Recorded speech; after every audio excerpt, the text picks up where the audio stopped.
put it this way, like, it's no excuse. I could have did the song whenever I pleased to do it. I had the song for 2 months. I could have did the shit. Go upstairs, change my outfit, and come back down to a whole new crowd. And I had the flu. Damn. Yeah. So after that, it was like my voice was gone. I was fucked up. The hip-hop spotlight seems to only shine on success, money, and million-view hits. But behind the halo, there are still dark shadows of violence, hatred, and even shocking murders. This is the story of one of the most intense feuds in contemporary American rap. Between two young rappers, Trippie Redd and 6ix9ine. They used to be friends, collaborating on songs that shook the hip-hop community. But after a short time, that friendship turned into an irreconcilable feud, leading to verbal battles on social media, bloody fights in real life, and finally, a tragic death.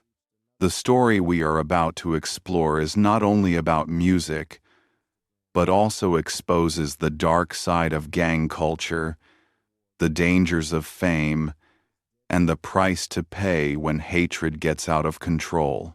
In 2017, when both Trippie Redd and 6ix9ine, Tekashi 6ix9ine, were just at the threshold of their careers, they accidentally found common ground. Both had fierce energy, rebellious styles, and ambitions to assert their position in the American rap scene. Trippie, with his fiery red hair and melodic rap voice, quickly made his mark through songs like Love Scars or Poles 1469. Meanwhile, 6ix9ine, with his rainbow teeth, colorful hair, and tattoos covering his face, chose the shocking path: loud music, hip-hop map.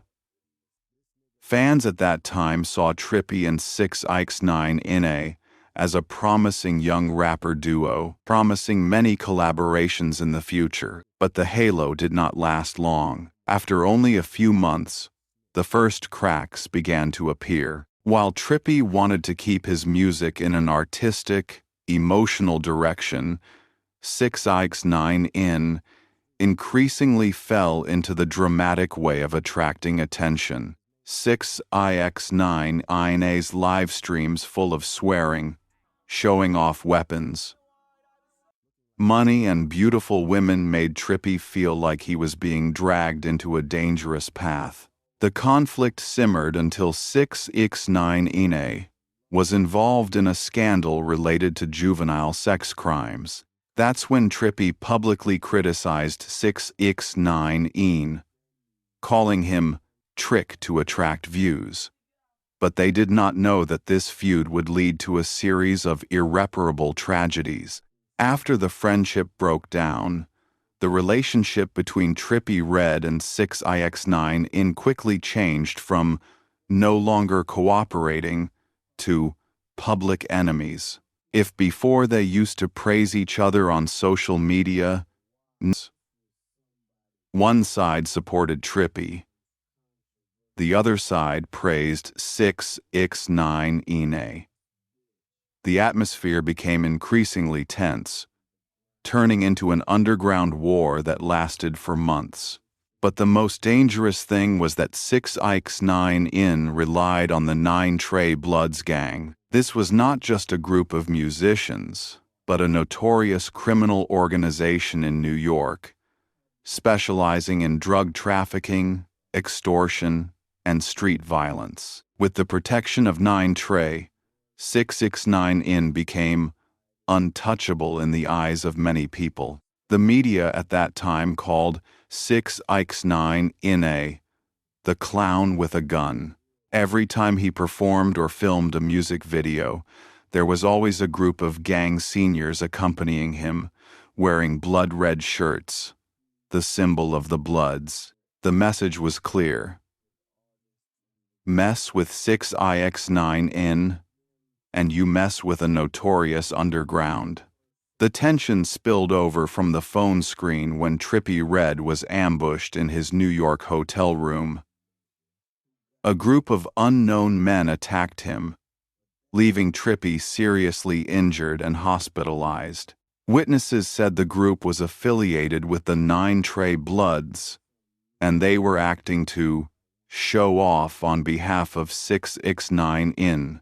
Although there was no direct evidence against 6ix9ine, everyone in the rap world understood.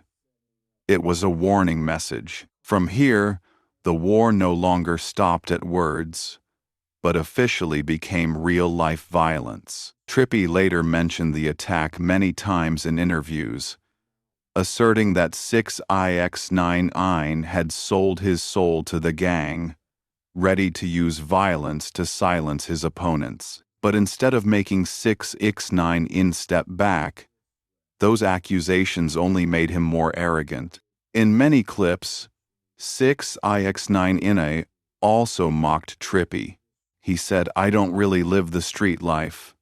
But look, who's the one who got beaten up? Who's the one who had to run away?" These provocative words were like rubbing salt in Trippie's wounds.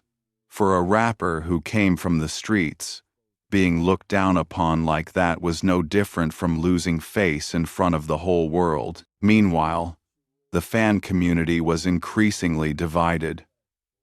Social media was flooded with mocking videos, vicious comments, and even threats of violence from both sides. The virtual world turned into a battlefield, and in reality, no one could control the raging fire. In this context, the authorities, especially the FBI, began to keep an eye on 6ix9ine. They realized that the relationship between him and Nine Trey Bloods was not just backing for show, but was actually related to many illegal activities, from drug trafficking, armed robbery, to street shootings.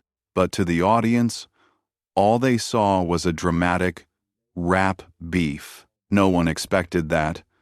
From the seemingly harmless rap lyrics and status lines, that feud was about to lead to a tragic death, shaking the entire hip-hop community. If in the previous part, the conflict between Trippie Redd and 6ix9ine could still be considered a rap war and real gangs, 6ix9ine did not just borrow the color of the Bloods to show off. In fact, he signed a secret contract with Nine Trey Bloods. In exchange for being protected and respected as a real street rapper, 6ix9ine had to provide money and reputation to this organization. Every time 6ix9ine appeared, there were always gangster faces behind him. They did not hide their identities. They even went into the symbol of an untouchable rapper. But in reality, it was a double-edged sword. With that support, 6ix9ine provoked Trippie Redd even more. He laughed at Trippie for having no one to back him up, calling him a lone wolf. In response, New York.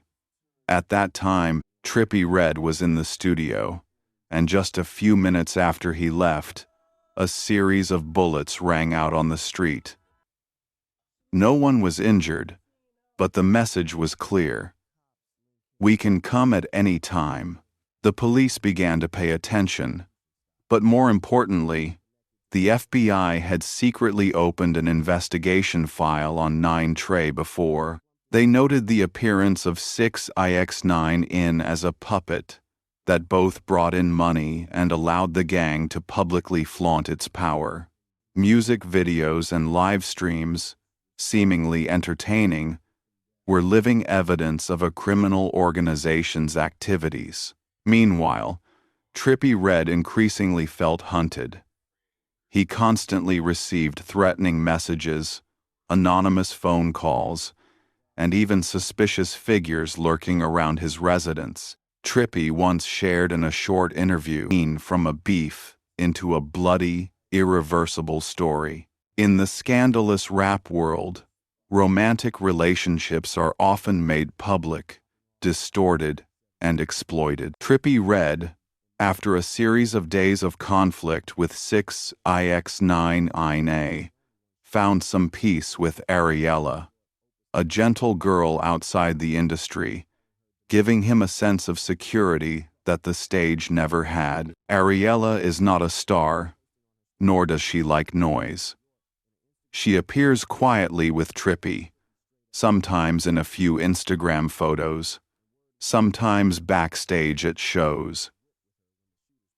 To outsiders, it is just a youthful love, but to Trippie, Ariella is the support to keep himself human amidst the whirlwind of rap beef and gangs. But because of this relationship, Ariella accidentally became a target. The people behind 6ix9ine understand that, to knock someone down, you don't always need to aim directly at him. Sometimes, you just need to take away the person he loves the most. And Ariella, in their eyes, is a weak link. The threats slowly came. At first, it was just a few anonymous comments under Ariella's posts. Be careful. You don't know what you're getting yourself into. Then came direct messages, empty calls in the middle of the night. Trippie was furious, wanting to fight back many times, but Ariella advised him to ignore it. Don't let them control you. Just rap. The music will answer. But music wasn't enough to stop the bullet. One fateful evening, Ariella left the studio with friends after visiting Trippie. It was just a normal outing, laughing, taking pictures. No one thought danger was lurking, but when she stepped out into the parking lot, darkness was waiting. Witnesses recounted that a black SUV suddenly drove up. The window rolled down. The sound of gunfire rang out, tearing the air. Ariella collapsed right before the horrified eyes of her friends. The killer quickly left, leaving a pool of red blood on the ground. The whole city was stunned when the news spread. Trippie Redd collapsed. In a video later, he choked up, saying through tears, "They didn't target me. They targeted my heart. They killed the best part of my life." Ariella's death immediately became the focus of the media. From hip-hop fan pages to major newspapers, everyone mentioned it. But beyond the grief, there was also a haunting. Had the rap conflict turned into a real bloodbath? The FBI, which had been monitoring 6ix9ine and Nine Trey for a long time, considered this assassination the last straw. They officially expanded the investigation, connecting previous shootings, assaults, and threats to the gang organization. The evidence that 6ix9ine once considered gangster image tricks now became evidence to incriminate him and his accomplices. Meanwhile, the rap community was shaken. Some artists spoke out to criticize the use of real-life violence in music. Snoop Dogg, Meek Mill, and many veteran rappers expressed their outrage. We can beef in music, but no one deserves to die for rap verses. However, for Trippie, all words of consolation became meaningless.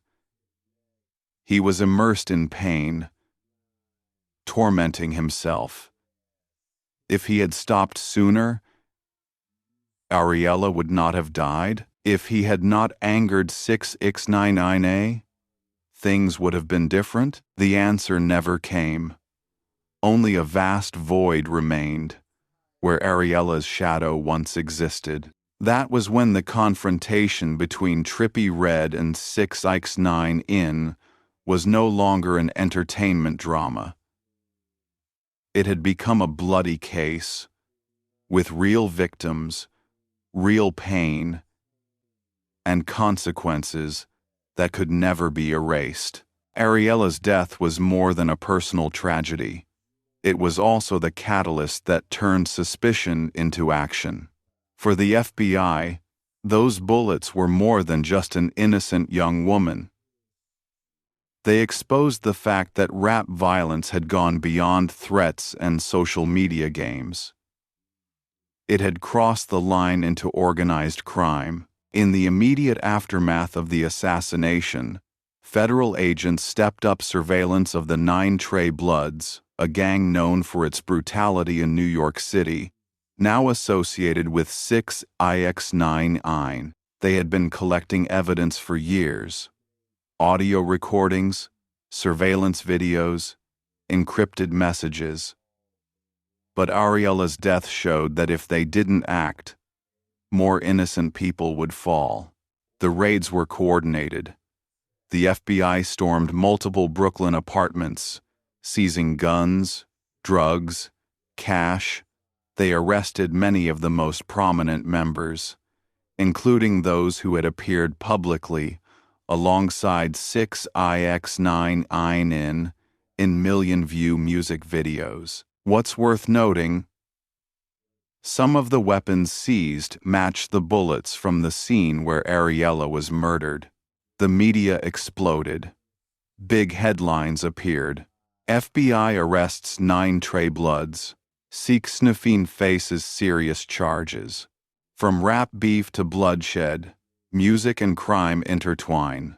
But the real earthquake was not over yet.